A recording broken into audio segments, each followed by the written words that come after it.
everybody, it's Gina here from Gina Makes It. Welcome back to my channel and welcome back to another journal with me. In today's video, I am working in a brand new journal. This is my January/February journal that I created using a new journaling kit, a winter journaling kit that is in my Etsy store.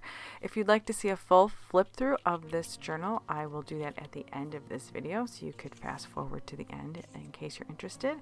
But what is included is basically a bunch of winter ephemera, some postcards, some pictures, some French invoices, as well as some winter stories and news articles from children's magazines from the early 1900s, as well as some wallpaper, some vintage wallpaper that I used on the back of this journal, and a Claude Monet painting of this woman on the front who is outside the window walking through the snow. This picture is also part of my Winter's Kiss digital kit, but I just had to use it as the cover of this journal because I love it so much. There is something about the way that it is positioned with the window and the way the woman is looking through that I just can't get enough of. I just love that picture so much. So if you also purchase the Winter's Kiss digital kit, you'll see that is in there as well. So right now I am just cutting up some ephemera from a Graphic 45 paper pad. This was a 6x6 paper pad that I got from Tuesday Morning a long time ago, and it is a paper pad that has all of the months for the year. I have two of them. They were $2.99. So I picked up two because I always liked them, but I never really knew what to do with them. And so I decided to start pulling some stuff from my stash to incorporate with my journals and in my journaling sessions. And I really like the mix of materials. I feel like the mix of materials is kind of what brings texture and variety to my journaling sessions. And so if things start to feel like they're getting a little bit stale or a little bit old, if you start mixing in different items, you might feel a change in your journaling or your creative style.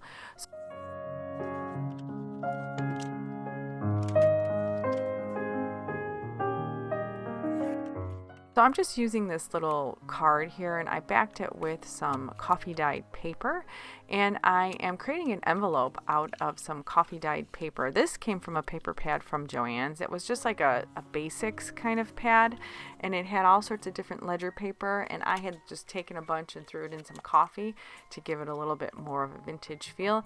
And now I am just creating an envelope, and I believe I'm going to do my journaling on the back of this card and glue that envelope down right in the middle of the page. But before I do that, I'm going to do a little bit of sewing on the sides of the envelope, and I took my little circle punch and I added a little circle, half circle to the middle there. I'm having a little bit of trouble getting in my card, so I'm just going to take the card and trim off a little bit of the side, and then that way I'll be able to get it to slide right in.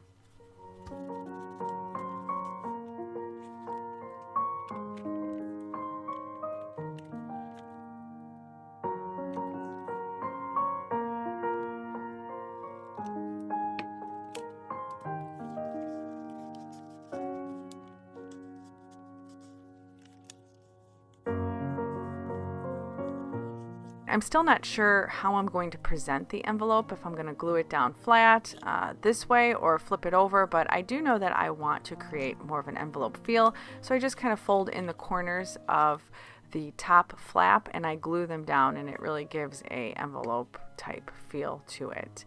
So after I do this, I sort of experiment with different ephemera. I don't know if I want to use this January piece that came from that Graphic Fairies cut apart piece of paper. I cut out a few more pieces here just to experiment to see how I exactly want this envelope. I'm not sure if I want this side down, but then you lose sort of the effect of that folded over flap, and I kind of like the idea of having it flat on the page with the flap. It reminds me of a book that I had a long time ago. I still have it, but I purchased it probably when I was in college, and it was a love letters / poetry book. I used to work at Borders a long time ago, if anyone remembers Borders bookstore, and I would always get some good deals on some new books that came in, or bargain books, and it had all these little envelopes throughout the book where you would pull out this little letter with some wax seals, and it had like different poetry from famous poets on it, and it just reminds me of that book, and I like the way you kind of pull out the letter or the card. It really gives a very interactive feel to things that makes the journal interesting. So I decide on gluing it down that way, and then I get to work on my journaling. Now, I do my journaling on the back of the card, but I have a lot to say for some reason at the beginning of this new year, and so I cut up another piece of coffee dyed paper, and I do some writing on it, and I fold it all together and add it to the envelope.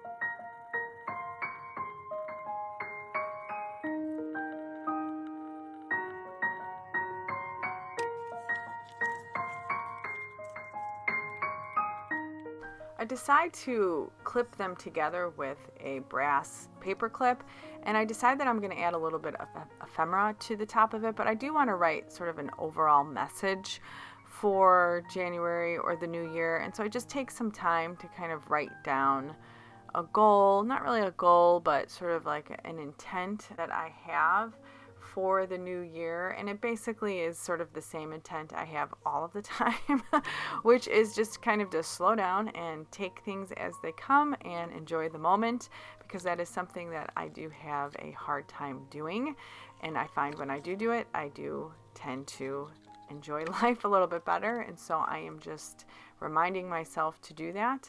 And I just cut out this little January calendar, and I add that little pretty stamp to the paper clip, and then I put it inside of the envelope. I know that I want to keep this flap shut somehow, so I'm trying to figure out how to do that, and so I decide to use a piece of coffee dyed masking tape to keep it shut, and then I find this little piece of eyelet. It's like a scrap piece of eyelet that I want to glue on the flap, but I don't like the way that the tape looks sticking out, and so I actually tear off the tape and then kind of cut it in half horizontally so it's, not as high as it was, and then you can't really see it, and then that way it's like a little hidden closure with this piece of eyelet over the top.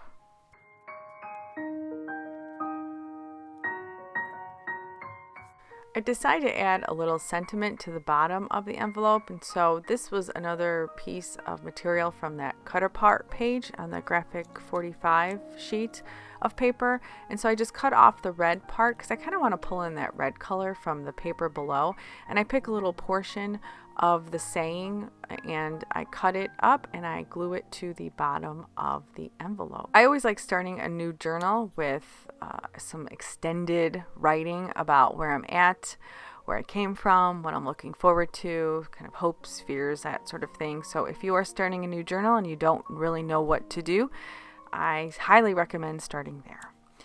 That's going to wrap up today's journal with me. Following this is that flip through I mentioned earlier. Thank you so much for subscribing to my channel and supporting my Etsy store. I will see you next time.